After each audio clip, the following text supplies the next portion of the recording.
Lau. Okay. Okay, so Matt Lau is joining us tonight. He's a snowy plover expert and worked for many years at Point Reyes National Seashore leading the plover work. So if you survey beaches 114 or 115, you have probably run into Matt out there, as I have many times. Yeah. Matt has just recently taken a new job at the Grand Canyon. So he's not studying plovers at the moment, but he is a plover expert and he is here as a public citizen plover biologist with us tonight. And Matt, you can go ahead and start sharing your screen if you're ready. He is in California this evening and joining us to tell us, help us with a plover refresher for all of you for our state parks permits. And you can take it away. Thanks, Kirsten. Appreciate that introduction. See if I can get this started here. All right. So, hi, everyone. As Kirsten said, my name is Matt Lau. I worked in Point Reyes for almost 9 seasons as the park's snowy plover biologist. And as Kirsten mentioned, I have left to live near the Grand Canyon. I moved over to the private sector and now work for an environmental consulting firm as a senior biologist. But still love the plovers, and I'm happy to be here to chat more about them. So yeah, I'm gonna start off with a really cute video that hopefully has some sound. So what you're gonna be seeing is a hatching snowy plover nest, and you can actually see one of the heads of one chick that's poking out from underneath this male snowy plover. So I'll be quiet and we can watch this for a second.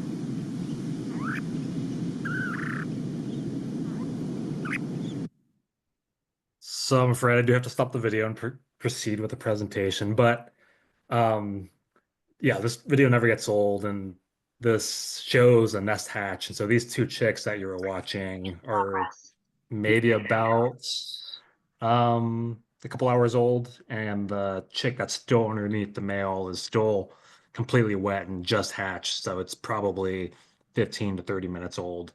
Um, and we'll talk a little bit more about the fencing that you see behind them. So that's part of the nest exclosure that we use in Point Reyes and elsewhere up and down the coast to help protect snowy plover nests from depredation and increase nest success.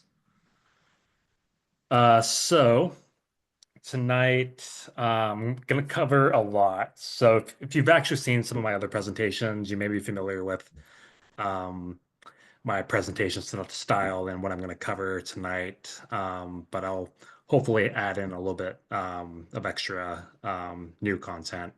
So first we'll go into background and natural history of snowy plovers, and then dive into their breeding biology, and then transition into their conservation in Point Reyes National Seashore, what we do for monitoring and management to help the local population, and then go into the status of the breeding population in Point Reyes National Seashore.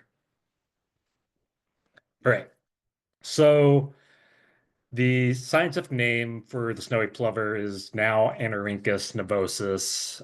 If if you're familiar with scientific names and shorebirds, you know that they just recently changed the genus. So the snowy plover and several of its sister species are more related to this really unique shorebird in New Zealand called the wrybill. And so they changed the genus of the snowy plover to Anorhynchus. The old genus used to be Charadrius. So they're a little bit more distantly related from semi-palmated plovers than we realized. So the new scientific name is now Anorhynchus nivosus. Snowy plovers inhabit mostly ocean fronting beaches, but they also inhabit river and gravel bars, shorelines of lagoons such as Abbott's Lagoon and Point Reyes, as well as inland saline lakes like Great Salt Lake, Mono Lake in California, and several other inland sites. The U.S. Fish and Wildlife Service identified a distinct population segment, or DPS, of the western snowy plover subspecies as federally threatened in 1993 on the federal endangered species list. They're also listed as a species of special concern in California. They are one of the least numerous shorebirds in North America. I think the last estimate for for the entire population in North America was in 2012. Thomas et al. Estimated about 26,000 individuals all throughout North America. So it's a relatively small population.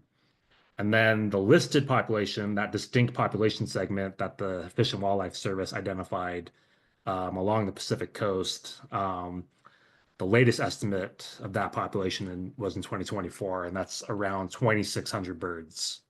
And that basically is from southern Washington going all the way down to Southern California. So here's the distribution map, at least for North America.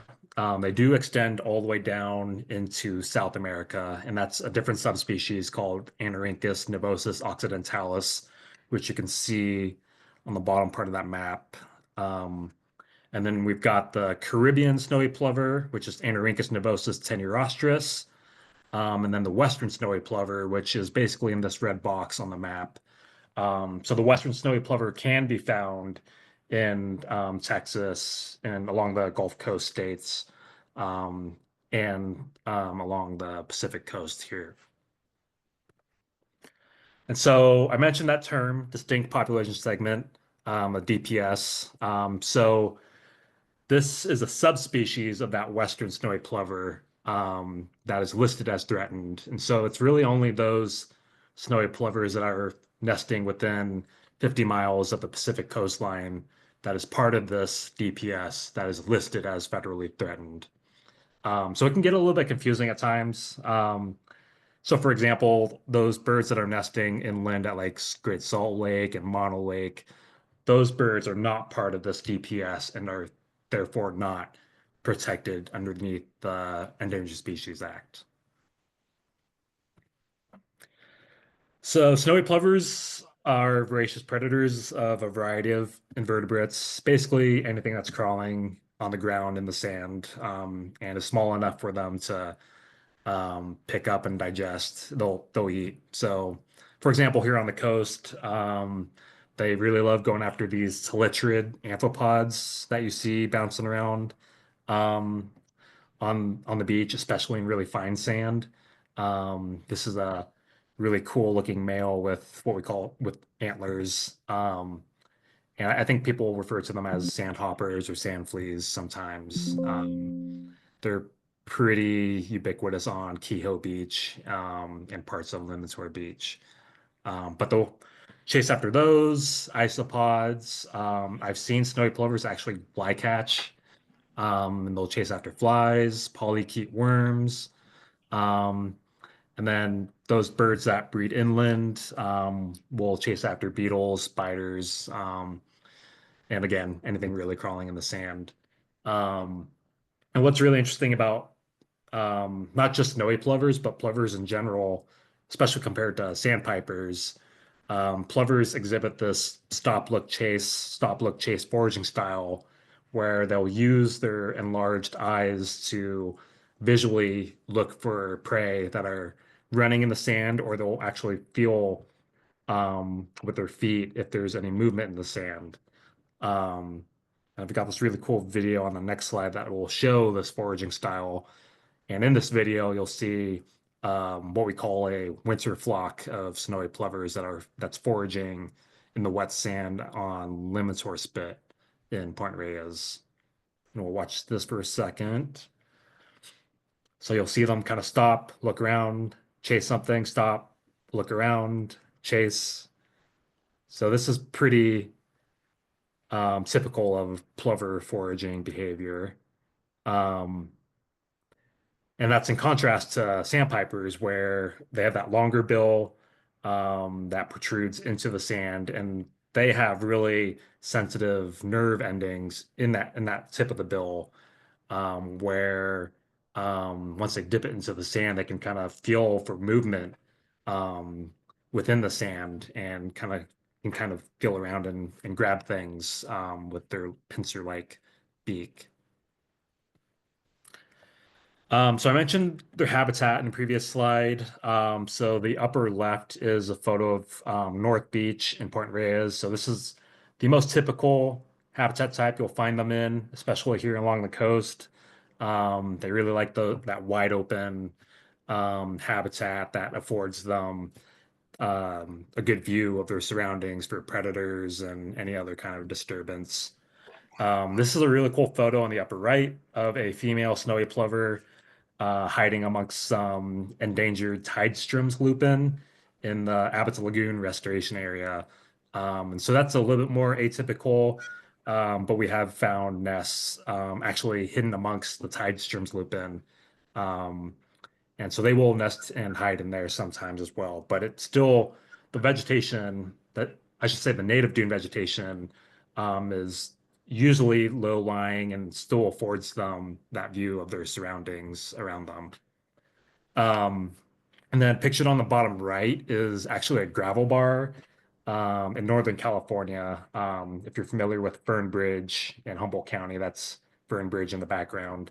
And snowy plovers have historically nested in that kind of habitat, and nest success is actually significantly higher in that kind of habitat compared to the ocean fronting beach habitat that you see in the upper left, because the eggs are much more well camouflaged in that kind of habitat. All right. So that's a little bit of background in natural history. So we're going to transition into their breeding biology, which so we're kind of in the midst of the start of the breeding season. So it typically starts in March, goes all the way till September. So it's a pretty long nesting season. And that obviously varies by latitude. So snowy plovers nesting down in Baja California and Southern California tend to nest a little bit earlier, sometimes in late February, early March. In Point Reyes, we tend to not see our first nests until the last week of March or first week of April. Um, I believe they found the first nest this season in the very last week of March. So it's a little bit of an earlier start this year.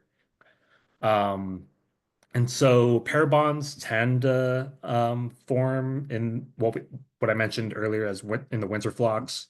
So males and females start kind of looking around for mates in January, February. Um, Typically, males and females start with the mate that they started off with in the previous season, if they're still alive. For the most part, I would say it's 60, 70% sticking with the same mate as the previous year. Um, yeah. And then once they establish those pairs, they begin looking for places to nest. Pairs tend to go back to the same spot where they nested in the previous year. And once they find kind of their territory, they start what we call scraping. And so they'll make these shallow depressions in the sand, which are basically practice nests. And you can see that here. I'm not sure if you can see my mouse cursor, but you should be able to. And then there's another one here. And in the photo on the left, you can actually see all of the plover tracks kind of leading to that scrape. Um, and both males and females will create these. And there can be anywhere up to one scrape in an area, up to have found, I think, 20 scrapes from one pair within like a 100-foot area. Um, so it's pretty variable in the number of scrapes that they create. And then once throughout this whole process, they're courting. Or I should say, this I've got a really cool video of a female um, actually creating one of these scrapes. This is a video from Northern California in Humboldt County, where I did a lot of plover work for my master's thesis. So in this video, you'll see a female just using her hind legs to kind of kick out sand from underneath her, and she's using her chest to kind of formulate that almost near perfect circle. And usually they'll kind of do this in a circular fashion, but as you can see, this female will just kind of stay put in one direction and kick out sand from underneath her. So we'll watch this for a second.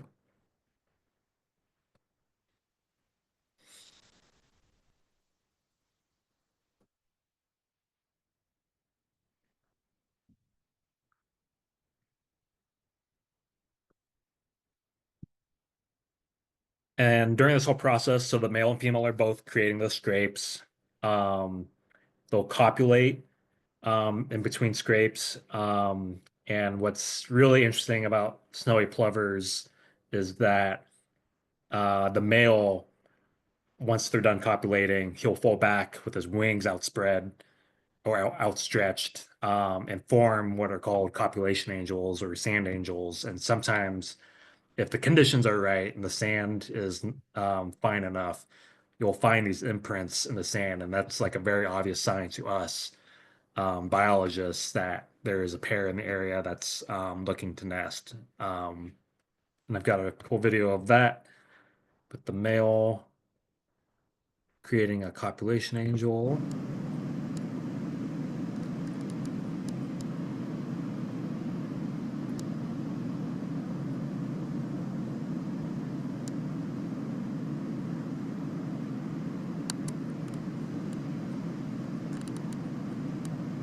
They might vocalize a little bit afterwards. Um, and I completely forgot to include a slide about identification, but this is a good look at a typical male-female plumage. So we've got the female there on the right, and then the male on the left. You can see on the male, he's got a really nice black horizontal forehead bar, and then a thick black neck collar that doesn't completely form around its neck, unlike semi-palmated plovers and killdeer. Um, and males, it's hard to see here, but males tend to also have a really nice dark ear patch right behind their eye. Um, in contrast, the female is a little bit less contrasting. Um, she doesn't quite have a very dark, full um, bar on her head, and then her neck collar isn't quite as bright or thick as the males, and females tend to not really have much of an ear patch right behind their ear. You can see she does have a little bit of black, but not quite nearly as much as the male. So all the while they're creating all these scrapes, the female does end up choosing the nest site. And so during the scraping process, she selects a site that she most likes. They tend to be um, lined or next to or adjacent to woody debris or any other kind of beach debris. Like in the photo on the left, there's a lot of really dried out Valella or by the wind sailors, which they really love hiding their nests in. Um, and they also really like this coarse sand that you can see in both photos. Um, they nests don't really hide very well or are not camouflaged very well in finer sand. So having all of this beach debris can be really helpful in crypsis and hiding them from predators. So yeah, they'll use a range in size of pebbles and rocks, shell fragments, dried kelp, Valella. I found nests near plastic trash. Um, and what's actually unique actually about the nest on the right, this photo was from 2022 of a female that we named or that we banded Aquaviolet Green Green, and she actually nested in that same exact spot in that underneath that same exact stick last season, which I have never seen before. Um, and both times she succeeded hatching both nests. Um, and so nesting season, we usually, at least in Point Reyes, we find the most number of nests sometime between mid-April to mid-June. That tends to be our peak season. And as you can see, they lay their nests in a variety of spots. Pictured on the upper left is a photo of a nest underneath a overhanging log. That's pretty uncommon. Um, Apologies, I'm house sitting some dogs. Um, so those nests that are underneath logs tend to be much harder to find. Um, And then the nest on the upper right oops, is a nest that's much more common. So it's kind of on flat, open sand. It's hidden amongst some kelp and dried algae. Um, Sorry, one second. Hey, Bia, come here. Apologies. Um, and then on the lower left is a nest that's hidden amongst some pebbles. Um, I'm not sure if this is very common elsewhere outside of Point Reyes, but a lot of Point Reyes plovers do like to decorate their nests with white pebbles. So um, that does provide some crypsis and camouflage. And then the nest that's pictured on the lower right is also pretty uncommon. So that is the vegetation around that nest is American beach grass, and it's hidden amongst some sand crab shells, kind of surrounding the eggs there. Um, and so that, yeah, like I mentioned, that's pretty uncommon, and it makes it much harder to find nests for predators as well as biologists. Um, but those nests tend to do fairly well. And then we're going to take a little bit of a break from me talking at you. And we're going to play a little bit of a game of find the nest. Um, so this one's pretty obvious. There's three eggs in the center there. This one doesn't have a ton of debris. All of this kind of dried vegetation is dried out European sea rocket, which is an invasive, but plovers do like nesting amongst it, and it does provide some camouflage for the eggs. But in this case, eggs are pretty obvious where they're located. And this next photo, just a hint, there's three eggs there. I'll let you take a maybe 10 seconds to find it. Um, the vegetation is beach burr, and then there's some dried Valella, kind of scattered all throughout. And then there's some bits and pieces of woody debris as well to help hide the three eggs. There's three eggs there. So this is the next step up. This is located in the Abbott's Lagoon Restoration area where there's really coarse sand and a lot of rocks.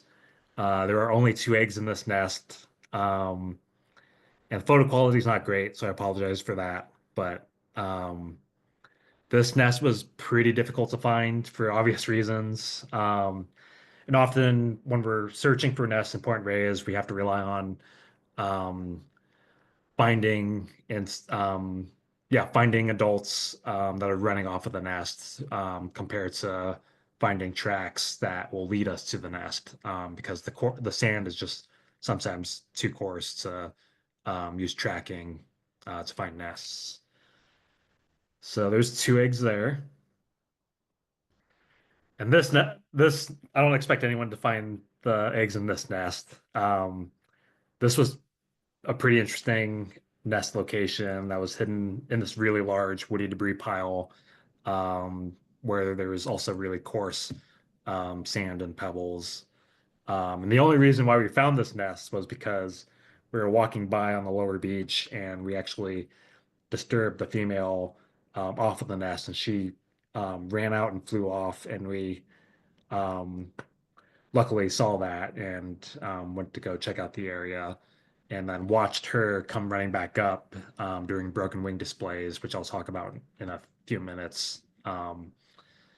And before we knew it, found three eggs in that nest that was hidden amongst this arched stick. So in this case, obviously she didn't quite have a good complete view of her surroundings, but this female decided this spot would be a good nest or a good spot to hide her eggs and still have some view of her surroundings. And this nest did hatch all three eggs without a nest exclosure. Actually, no, I take that back. I'm sorry. It did have a nest exclosure that we had to actually adapt around all of the woody debris. So yeah, it was successful. Um, so on average, they lay 2 to 3 eggs per nest, and that whole egg laying period can take 4 to 5 days. So during that 4 to 5 days, they're copulating multiple times, and then it takes about 2 days for the female to develop the egg and then lay it. Um, and once all three eggs are laid, it takes about 28 days on average um, for incubation until the eggs hatch. And what's really interesting about snowy plovers too is that the male, this is almost always the case, the male incubates at night and then the female incubates during the daytime. And that's actually one of the hypotheses for why there's a difference in coloration and why the males are more contrasting is that because they're incubating at night, they're able to be a little bit more contrasting in color, whereas females are a little bit more drab in color and don't stick out as much. Um, yeah. And so after that average of 28 days of incubation, the chicks will hatch, and the chicks are precocial, which is in contrast to altricial um, chicks, such as songbirds, where they're so snowy plovers are born fully feathered, as you can see in both of these photos, and they are able to walk within a half an hour and basically feed themselves almost immediately. Um, Whereas songbirds, when they're born fully naked, they're completely dependent on the adults to take care of them, to feed them, to keep them warm. Um, Whereas snowy plovers and other shorebirds, they're able to take care of themselves and hide from predators, but they do still rely on the adults for some support, obviously. Um, and so once the chicks hatch, the males are the sole caretakers of the chicks for another 28 days until the chicks fledge.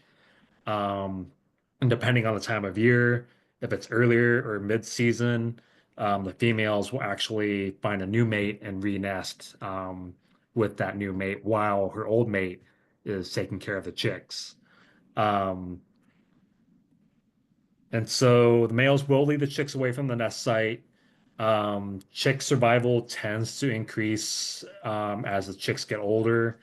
The first week tends to be when chick survival is lowest. That's typically when we see one or two chicks die, is during that first week period. Um, and then like I mentioned earlier, the fledge period is on average 28 days. So fledge as meaning the chicks are almost fully grown.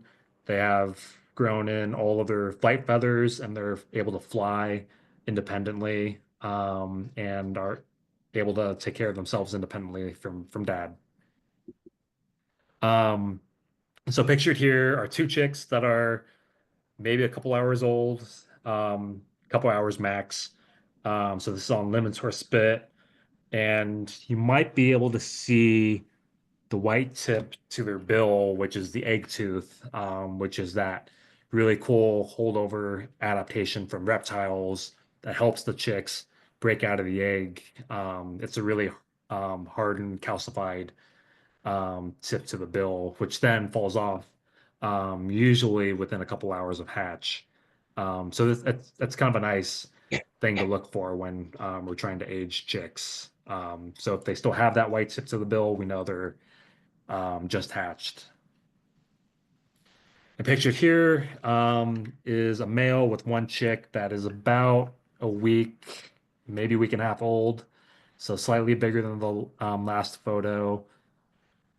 And then these two little puff balls are about 3 weeks old. So they're getting close to the size of the adult male. Um, and they have a lot more, they're fully more grown in with feathers to help keep them warm. Um, and then here we've got a picture on the left showing a chick that's kind of in their teenager stage. So they're about 3.5 weeks old. Um, and you can kind of see it's missing a lot of neck feathers there. In contrast to the photo on the right, which shows two chicks that are probably fledged. You can kind of see their flight feathers fully grown in there, but they look really scruffy looking and weathered. And you can kind of see that they don't really quite have some of the black coloration that the adult has during this time of year. Um, and so during brood rearing, where they're taking care, where the male is taking care of the chicks, and also when a nest is about to hatch. Both adults will perform broken wing displays, which many of you may know or may be familiar with, especially with killdeer. Um, and they do this to draw the attention away from the nest for predators or biologists who are checking on nests or are getting too close to their chicks. And so this is something that we actually look for when we're looking for nests, but also looking to check up on a brood that we're trying to check on status for. And I should mention for those not familiar, a brood basically just means a male with chicks that he's raising. And I've got a quick video here showing that broken wing display. So this is a female.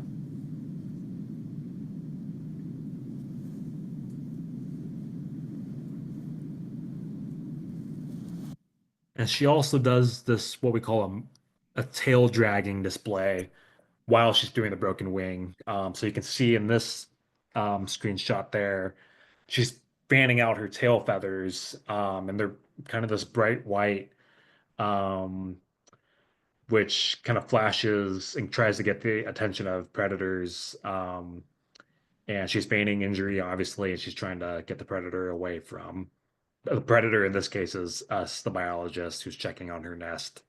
Um, and so that's one of the tactics that plovers use to protect their nests. Um, and so while we're surveying, we're looking for the adults. I'll talk a little bit more about this soon, but we look for the adults. We look for scrapes. We look for copulation angels. Um, and then obviously eggs. And we generally watch for adult behavior that helps indicate that they may be nesting in an area. Um, yeah.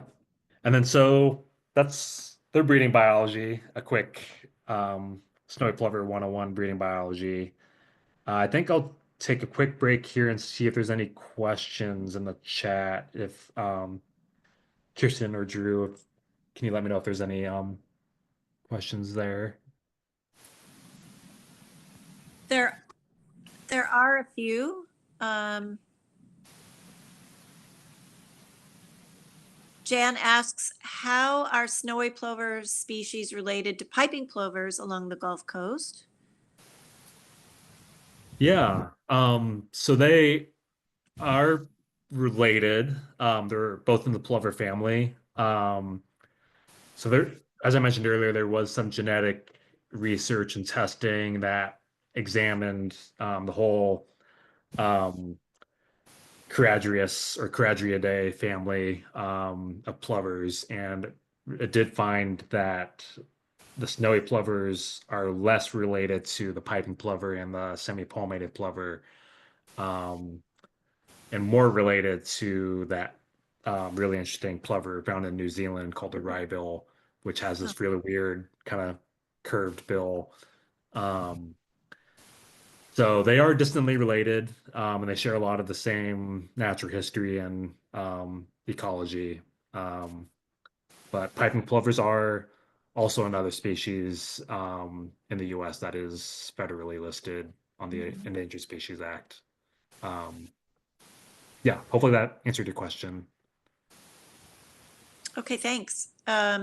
Chris asks, so does it only take 4 to 5 days from copulation to laid egg? That seems fast.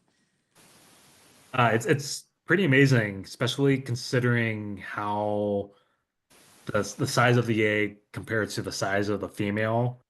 So she expends a lot of energy to create that egg. Um, and so I should mention that it takes once they copulate, it takes 1 to 2 days for her to lay that egg, and then they'll copulate again. And then it takes another 1 to 2 days to lay that second egg, and then so on and so forth, until that last egg is laid. Um, and so it is pretty incredible. And so it is kind of devastating if once she lays those eggs and she loses them to a predator um, or some other disturbance. So it is a pretty big energy expenditure. Hmm. Thank you. Wendy asks, how do you find the eggs in time to ban the chicks? Yeah, so I think we're pretty fortunate in Point Reyes in that it's a relatively small breeding population compared to our neighbors in San Francisco Bay and Monterey Bay. So we've got that going for us. The breeding population in Point Reyes tends to range anywhere between the 35 to 50 birds. And so that being said, they are distributed all across the park, and so as it just really takes um, experience and training, making sure our biologists have good optics, and yeah, the experience to find the adults and then observe their behavior. Um, One thing I didn't mention earlier is that when plovers have a nest or chicks nearby, they may also do this head bobbing behavior that indicates nervousness basically.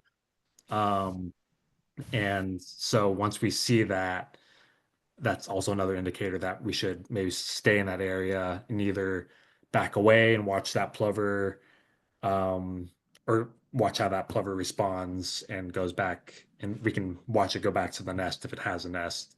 Otherwise, yeah, it's looking for eggs in the sand, literally. So it can be pretty difficult, especially in wide open habitats like the Abbott's Lagoon restoration area. Okay, thank you. Two more questions. Are the chicks fed by the male once he leads them away from the nest? That's a great question. So they actually don't. So chicks really do just feed themselves. I've seen chicks kind of test out their their beaks and their first foraging opportunities right out of the within like an hour or two of hatching, and they'll pick up pebbles and kind of test things out and see if it's digestible. But somehow they know what to feed on and what's digestible and what's not. And the male does kind of show them where to feed. Mhm. So the male does provide this predator protection and then also showing where the chicks where to eat and but yeah, he doesn't directly feed them like songbirds will or how songbirds will feed their chicks. Okay, they do keep them, the males keep them warm too, right? The chicks in inclement weather, they hide underneath, is that right? They do, yeah, yeah. Thank you for that reminder. They do provide thermoregulation as well. So it's really cute when the chicks will hide underneath the male and kind of tuck up underneath them, and the male will keep them warm, especially on really windy and or foggy cold days. Yeah. Thank you. Last question. If there are 30 to 50 breeding pairs, how many snowy plovers are non-breeders in a season? Yeah, so it's I should clarify it's 30 to 50 individuals, so roughly Mm. 15 to 25 breeding pairs. Oh, okay. Um and so within that breeding population, within a season, there's often what we call transients. So there's individual breeders that will um, be moving across different breeding sites if they don't have a mate, especially. So there could be a number of birds that are um, waiting for mates to free up.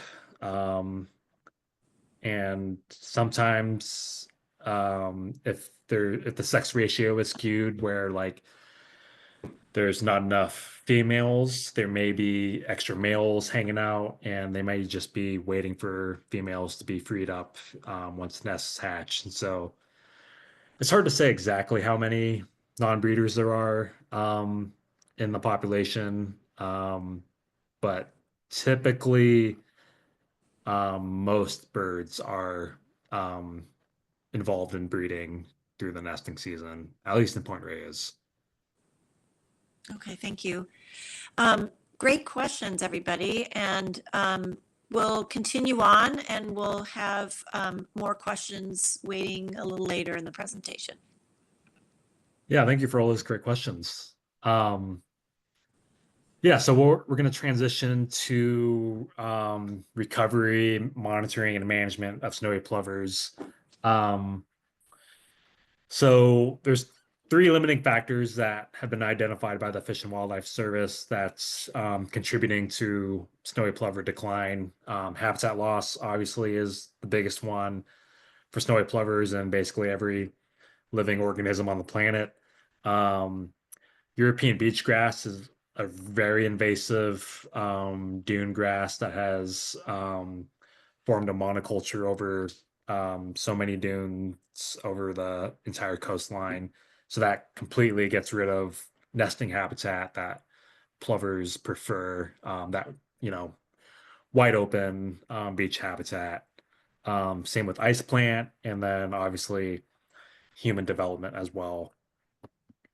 Um, The second being disturbance, so off-highway vehicles, off-leash dogs, on-leash dogs as well, horse riders, any kind of human activity that's happening on the beach. And unfortunately, um, the highest peak disturbance tends to be during nesting season because that's when it's warm out and people like to go to the beach during the spring and summer.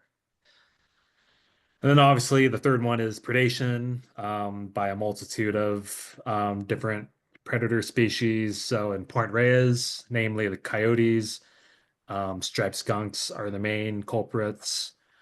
As for avian predators, we've got great horned owls, northern harriers, peregrine falcons can be an issue for adult snowy plovers as well as chicks. Um, and then, namely, the common raven is the number one predator of snowy plover nests and chicks. And this shows a nest exclosure, and you can't quite see the snowy plover nest itself, but there's two ravens visiting the nest site, trying to find their way in. But these nest exclosures really help in preventing ravens from depredating the nest. Hey, Matt, I think you're not sharing your screen any longer. At least Oh, I'm not seeing what you're talking about. um, I see the ravens, the raven screenshot. I don't see it as a video yet. oh, okay, yeah, it's not a video, it's just a Oh, photo. just a screenshot. Okay. Yeah. Hey, I lost my feed. Okay, I'm gonna go Oh, out and come back in. Okay. can everyone see the slide that says monitoring? I can. Yes, I Okay, can too. Yeah. thank you. Cool. Um, So yeah, diving into monitoring efforts. So in Point Reyes, we monitor the breeding population only. So part of our data collection involves going out to these nesting sites between 1 to 3 times a week, depending on how much nesting activity we see. And then we use binoculars and a spotting scope to scan the entire beach, looking for adults. And once we find adults, we record information on their sex, their ID, if they're color banded, as well as behavior. So some of those behaviors that I talked about earlier, that might indicate that they have a nest nearby. Um, and, and so pictured here, we've got actually the oldest known snowy plover who was, I believe, 22 or 23 years old, um, up in Northern California. So he holds the record for the longest living snowy plover. And his name is orange, red, yellow, red. And so we read color bands starting from the upper left, going down to the bottom, and then upper right, going to the lower right. Um, and so once we record all of that data, we start doing systematic nest searching, depending on their behavior, obviously. If we find two adults that are not indicating that they have a nest nearby, then we might just record their ID and then move on, unless we find any scrapes for them.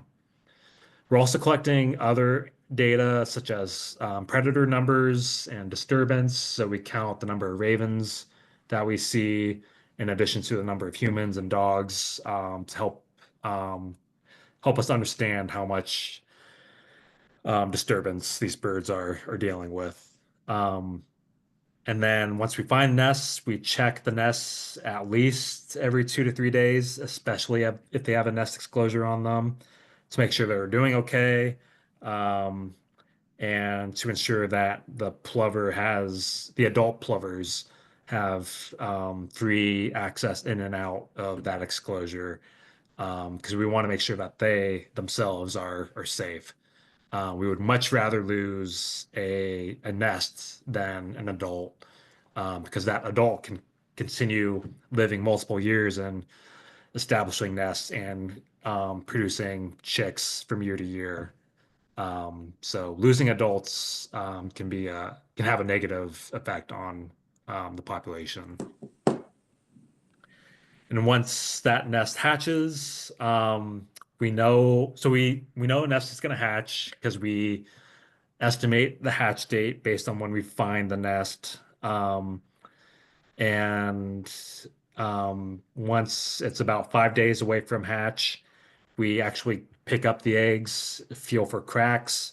If the egg is cracked, then we actually listen for any tapping from the chicken side or if there's any vocalizations.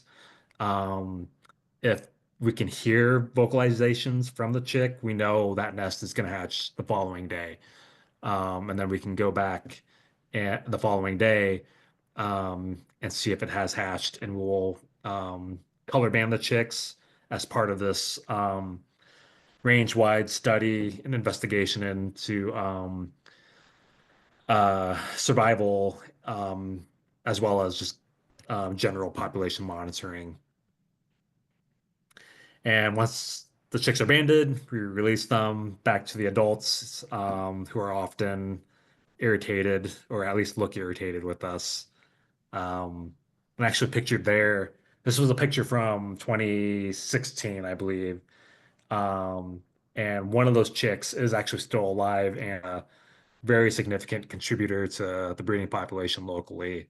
And you can see he has two yellow bands on the right leg, and his name is Aqua Silver Yellow Yellow. So he's a pretty important bird.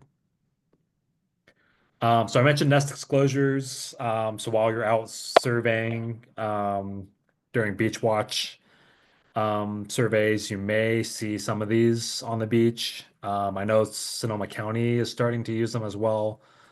Um, so these, as I mentioned a few times, they protect the nest while allowing the incubating adult free access in and out of the exclosure. Um, in 2022, we switched over to these mini exclosures, which are pictured on the right.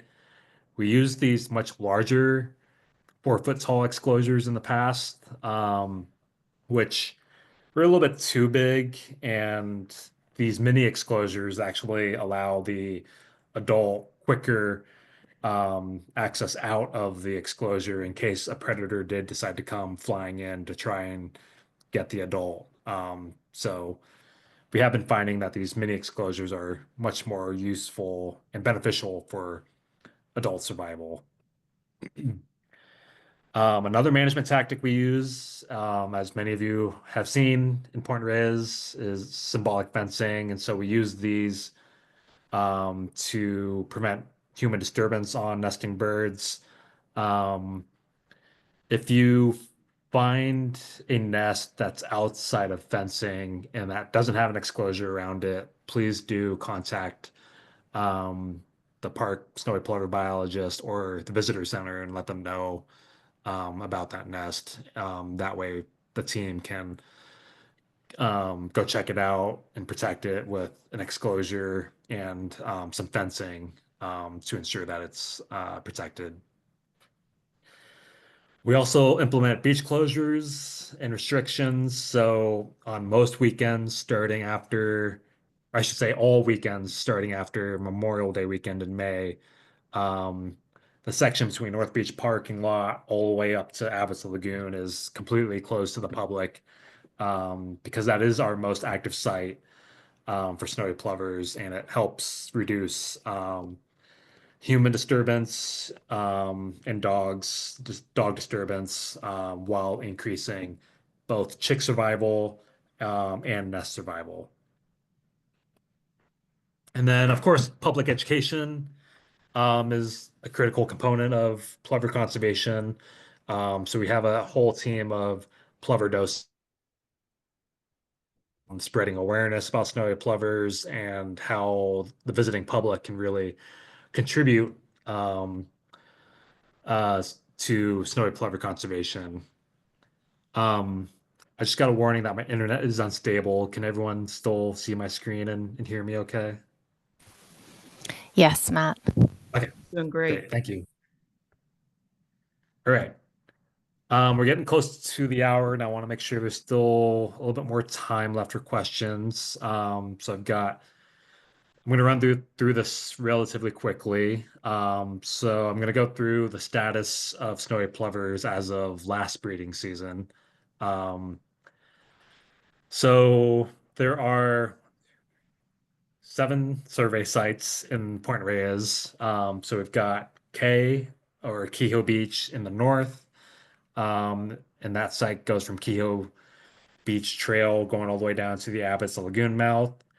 And then we've got the RA, which stands for Restoration Area. So it's that really expansive native dune area right behind the beach that was created in 2011 that really opened up this huge native dune area and nesting habitat for snowy plovers that has also benefited a variety of other native species like the endangered Tidestrom's lupin, the beach leia. Um, it's one of the few spots in the park where you can see horned larks. And yeah, just a multitude of other species. And then we've got NP, which starts from Abbott's Lagoon mouth going down to North Beach parking lot. And then we've got NB between North Beach parking lot down to South Beach parking lot, and then South Beach from South Beach parking lot down to the lighthouse. This is also often known as Lighthouse Beach. Um, and then we've got Drake Spit and Limitsor Spit on the south side there. In the 2024 breeding season, we had 5 nests on Kehoe Beach, 5 within the Abbott's Lagoon restoration area there, and then 20 along this stretch that we call NP, which has always been our most active site since the 1980s, really. And then we had 3 nests on North Beach. We didn't have any activity there last year on South Beach. We had some nests there near South Beach parking lot back in 2020 during the shutdown, and plovers really responded to the lack of humans at that site and decided to nest there, but haven't returned since. And then we had 7 nests on Limits Spit, which tends to be one of our more successful sites in terms of nest success and chick survival. And amazingly, we had 1 nest on Drake Spit last season, which one of our snowy plover volunteers found on her very first survey. And she actually found it while it was in the process of hatching. So we had no idea this nest was there for roughly 28 days until she found it. And that nest is the first nest since the 1980s on that site that we know of. So it was a very exciting development. We're really hoping that they return there again this season. So here, I'm going to throw a bunch of stats at you. So another notable thing that happened last year was that we recorded 50 breeding adults, which is the highest the breeding population has ever been since, well, not ever, but since the 1980s. So that was pretty significant. We had a total of 41 nests, of which 28 hatched, which gave us a 68% nest success rate. And 31 of 79 hatched chicks fledged, which gave us 39% chick survival rate, which I'll show in a second, a chart showing averages for comparison's sake. And then of the 41 total nests that we found, we exclosed 37 of them. So we exclosed most of our nests in the park because otherwise ravens tend to depredate them. And so we want to make sure we protect the nests. And then 26 hatched of those 37 exclosed nests. And let's see here. I think some numbers might be off here because I think we had more than 3 unexclosed nests. But yeah, anyway, I guess the main thing to take away from this slide is that we exclosed most of our nests. We had really good nest survival and relatively average chick survival last year. Let's see. Okay, here we go. I'm going to skip to this slide really quick because it goes through some of those stats. So I know it's a busy graph or chart. I want to draw your attention to the last 2 rows, though. So we've got the breeding stats for 2024 in this row here, and then we've got the averages from 2016 to 2024 on the bottommost row. And so this first column shows year. This shows the total number of nests found within that year, and then the hatch rate, which I mentioned earlier. So you can see the hatch rate in 2024 was a little bit higher than the average. And then I'm going to go over to the total number of fledged chicks. So I mentioned we had 31 last year, which is also a record. It was the highest number of fledged chicks since the 1980s as well. Um, but that being said, the chick survival rate was actually lower than the average, which just means we produced a lot of chicks because we had really high nest success last year. But chick survival was still not quite as good as we wanted it to be. Um, but that being said, they produced a good amount of chicks last year. Um, which so overall banner year last year. Um, this chart shows the breeding population trend through the years. So we've got year on the x-axis, and then the total number of breeding adults within Point Reyes. And as you can see, we had the highest number of breeding adults in the park since the 1980s here. So hopefully this upward trend continues this season.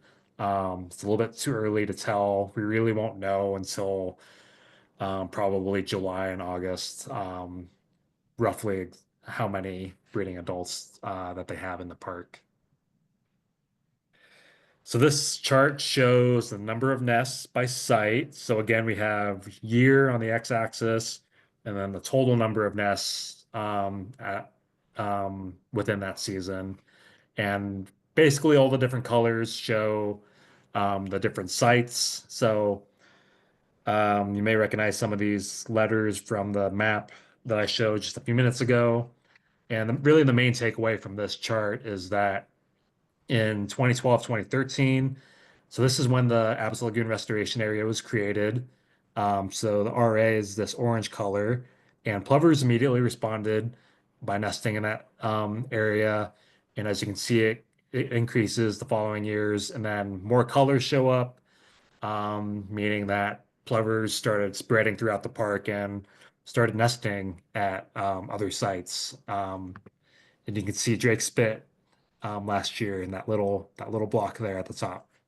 Um, so yeah, hopefully in 2025, this trend continues and plovers continue nesting all throughout the park.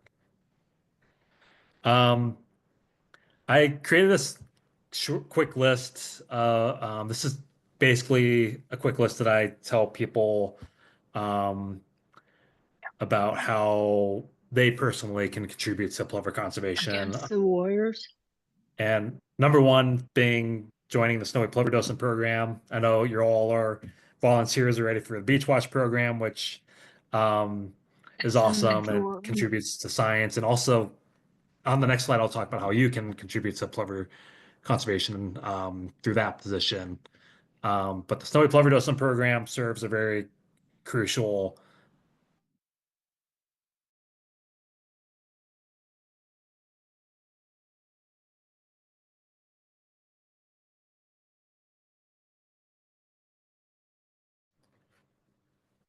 and it helps ensure that visitors um, obey the rules and also can help contribute to plover conservation. We also started a snowy plover monitoring volunteer program. So it's a small team of experienced birders and data collectors that actually help survey for snowy plovers especially at sites that um, don't quite have as much activity as that like section along NP north of North Beach parking lot to help the plover biologists in the park really keep an eye out on some of the less active sites like South Beach. Um, so they also serve a very critical function as well. I also tell visitors to avoid fenced areas on the beach and pay attention to signage wherever they go. Um, I'm also guilty of this, but it's really important to um, pay attention to what signage says wherever you go, because it will relay really important information about restrictions and ways to help reduce your disturbance and impact on wherever you go. One thing that's also pretty notable that most people don't really realize is that driftwood forts can have a negative impact on nesting snowy plovers because um, while they're fun to build, they do provide perches for predators like ravens and falcons, if you leave them up after you build them.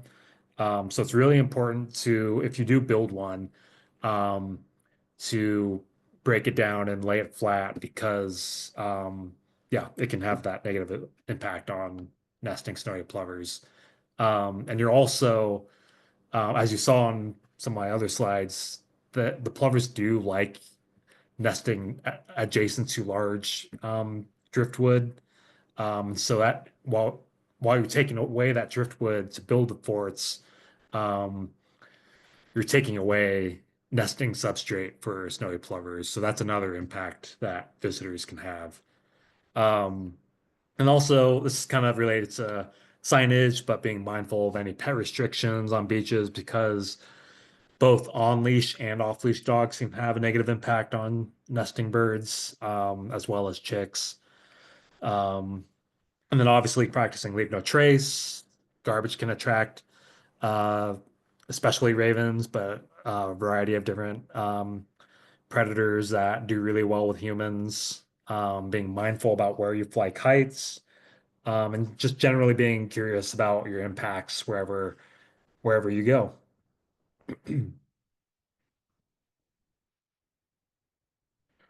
Um, and so this slide kind of details some things to keep in mind while you're out conducting your own surveys for Beach Watch. Um, I'm not pointing any fingers or blaming anyone, or these are just kind of like general things to just kind of be aware of that may be obvious to you. Like staying out of fenced areas if there's symbolic fencing. Um, and even when there is symbolic fencing, just kind of being mindful about whether or not there's an exclosure in there. And if there is, make sure you don't linger right at the fence line and just kind of continue walking on to ensure that the incubating adults are not disturbed. Um, if you do see a snowy plover, observe its behavior from a safe distance. If they're exhibiting some of those signs that show nervousness, like the head bobbing, if they're vocalizing frequently, or if they're doing those broken wing displays, then that's obviously a sign that you need to kind of back away or continue on your survey, and just kind of be mindful about where you're stepping as well um, when you do see that. But if they're not showing any of those behaviors, feel free to observe them for a while. If you see that they're color banded, record the colors on their legs and even better, photograph them, note the approximate location, and send that data to the park biologist. That's all going to be useful information. And then lastly, help us educate visitors. As I mentioned, education is such a critical component of conservation in the park, and making sure that people are aware about their impacts will be hugely helpful in protecting snowy plovers and other park resources. And with that, I'll end it with this really cute video of some plover chicks being really clumsy. They So you can kind of see, I think that one in the front has an egg tooth. So they're obviously newly hatched, and they're still learning how to walk in the sand. I put my contact info there, my personal email and my work email, and then the email for the new Point Reyes plover biologist, Parker K, who comes from the San Francisco Bay Bird Observatory. He is now working for the Point Reyes National Seashore Association as the plover biologist for the park. And if you see any color bands and want to report color bands to either the or just the range-wide working group, that email is there on the bottom. Please provide the colors on the leg and on the specific leg, in addition to date, time, approximate location, and site. And then usually someone from across the range from Washington down to Southern California will respond with information about that particular bird. Yeah, and then I think we have a little bit of time for questions, hopefully. Um, and yeah, hope you all enjoyed that presentation. That was great. Thank you, Matt. Quick question Thank you so much, Matt. Welcome. so we do kind of bulk batch send our band info in, not to that email, but to that group of people. So do you think that will get confusing if people send their individual sightings as well as the bulk batch? Um, yeah, I guess it might. I guess if you do see plovers surveys, that data will eventually get to us. But if you do see color banded plovers on your own time outside of your volunteer time, then it would be useful to email that Google group. Okay, great. I had a quick question. Do you know, I've been playing phone tag with Jenny Urbis. Do you know if any nests have been found at Dillon Beach yet? Um, I don't believe so on Dillon Beach, at least for this year. Um, but I am not 100% sure, to be honest. Yeah, Um, I will check with her. We in May we're going to be presenting beach watch data for this group, and I wanted to make sure to capture an update because Drake's was a new nest sighting, Doran Beach, Salmon Creek Beach. Those are all, in the last 10 years, new nesting sites. So yeah, pretty cool. yeah, it's a great sign that plover population is growing and they're expanding Slowly. to new sites slowly. Yeah. Yeah. Well, awesome. Let's see if we have any other questions for Matt. I think at this point, you could probably go ahead and unmute yourself if you want to chime in. I do have a few questions here. Kathy lost her audio, so while she's figuring that out, let's see. This is from Renee. So are snowy plovers socially monogamous but get different mates after laying eggs? As far as we know, they are monogamous, at least with their current mate. Um, the official mating system, I think, is called, let's see if I remember this from grad school. It's sequential polygamous polyandry or something like that, I think. So they will obviously have multiple mates within the same season, but once they have a mate with their current nest, they are monogamous with that current mate, if that makes sense. As Until far as we're aware, until the next time. until the next one. If there are snowy plovers on a beach now, can I assume there are also nests? Also on Pescadero Beach, there is fencing, but it covers a large area and it is not where we usually see the snowy plovers. Note, not clear why that is. Yeah, I'm not to answer the last part of that question. It might just be that they're fencing off an area that um where they've seen like winter flocks previously, and they may be expecting plovers to be nesting there where they haven't usually been. In Point Reyes, we tend to fence off large stretches of areas where we know they've historically nested, but also where we've seen winter flocks hanging out at. Like at the Apps Lagoon mouth, we'll often fence off before the official season starts, to kind of give nesting adults space to um, decide if they want to nest there. Um, and going back to that first part of the question, This time of year, if you see snowy plovers, it doesn't necessarily mean they're nesting. Especially if you see more than two hanging out together. It may just be a remnant winter flock consisting of birds that haven't gone to their nesting area yet, or they're still trying to find mates. But getting further into the nesting season, like say in late May, June, July, if you see snowy plovers, there's probably a good chance that they're nesting in the area. But it's still certainly possible that it's just one of those transients that might be flying through looking for a new nest site or a new mate. And I'm not sure if you answered this, so I'm just going to read the question. What is the philosophy behind the symbolic fencing? The philosophy is so we're basically just trying to reduce human disturbance, really.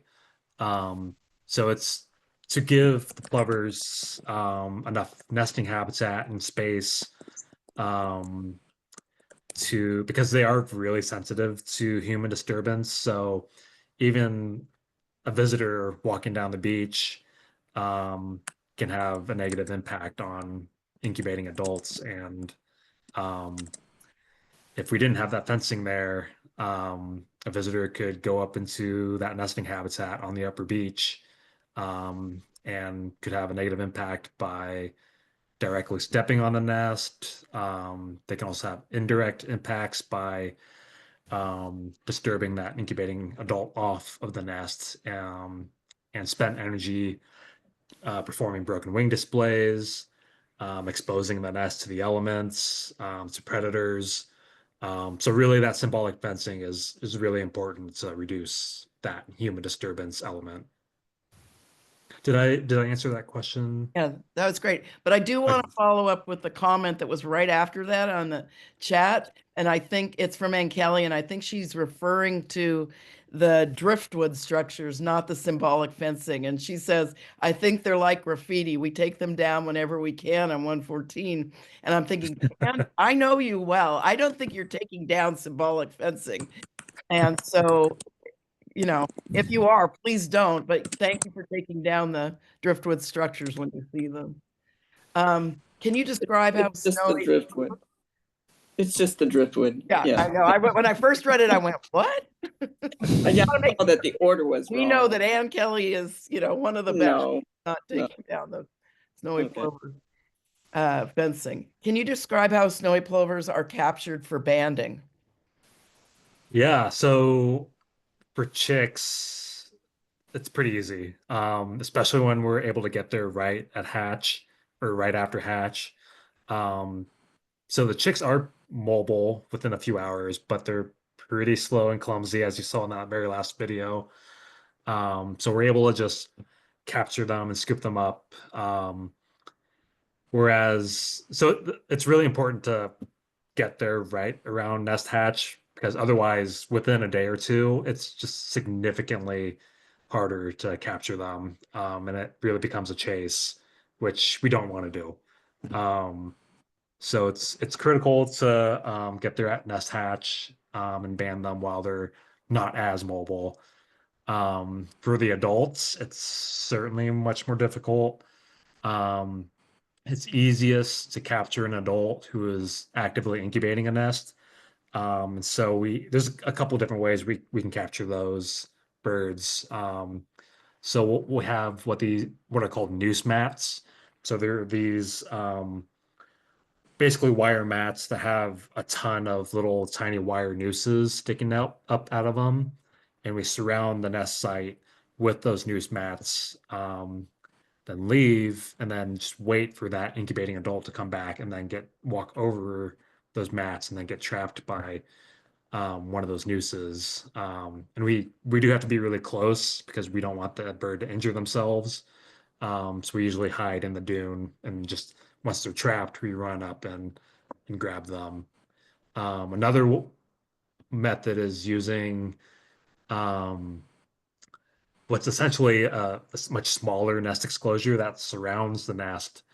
But it only has one little door or window that allows the incubating bird to go inside, but it has difficulty finding a way back out. And so once it gets back, or once it goes back to the nest and into that little nest exclosure, we run up and throw usually a sweater or something over that little trap, and then reach in from the top and grab that bird. Um, yeah, otherwise it can be pretty difficult to capture a snowy plover that is not associated with a nest. Yeah. Thanks. Okay, let's see. Are we doing time-wise? Okay, so I just want to clarify this, and maybe Matt, you can too. When we submit Beach Watch data for banded snowy plovers, is it reported to the band reporting group, or should we also report? And how I understood it is, if you're reporting it to Beach Watch, that's good enough. We send in a report of those bands that you report on your Beach Watch data. However, if you're out on the beaches and you do see snowy plovers and it's not part of a Beach Watch survey, you can go ahead and report it to the banding group.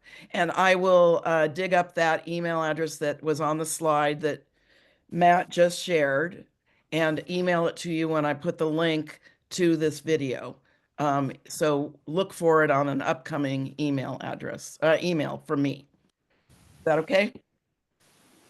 Now, did I get that? That sounds perfect. Okay. Lots of thank yous to Matt. I think there was one more. Ann Elliott asked, why was snowy population high and then declined? Was that covered already? I think a lot of human disturbance is the answer. A little bit, Yeah. but I can elaborate. Yeah, it was just mainly those three factors. So habitat loss, human disturbance, and predation, which are all kind of related, right? So a growing human population means less habitat for snowy plovers and a lot of organisms.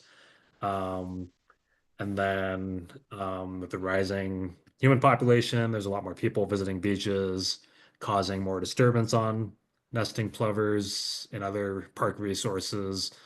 Um, and then there's a lot of different organisms that thrive off of human populations and resources like common ravens, raccoons, skunks, all of those mesocarnivores that like coyotes that do really well, that will then consequently have effects on sensitive species like snowy plovers.